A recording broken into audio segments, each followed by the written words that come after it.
हाँ इनके लिए बिल्कुल चलिए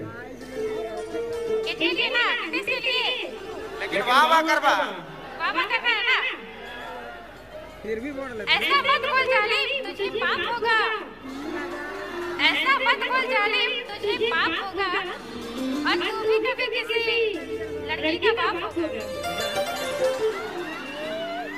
आराम से लड़कियां होता है लड़की का बाप होगा पकड़ा ना तो मार के चाप होगा आकाम देश का छाप होगा चलो ठीक है तब अब इसने है तो इसने अलग हो गीत होना चाहिए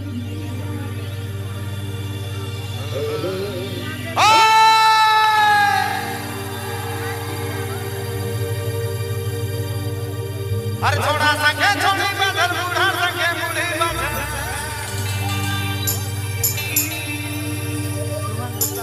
मोजरे यहाँ दादा सिंगल हाँ सिंगल मोजरे यहाँ दादा सिंगल कुतुब कुतुब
कौन कहते हैं कि बुढ़े इसमें नहीं करते? कौन कहते हैं कि बुढ़े इसमें नहीं करते? इस तो करते हैं लेकिन कोई इस पे शक नहीं करते। क्या बात है, क्या बात है, खाली शक हम करके बताओ।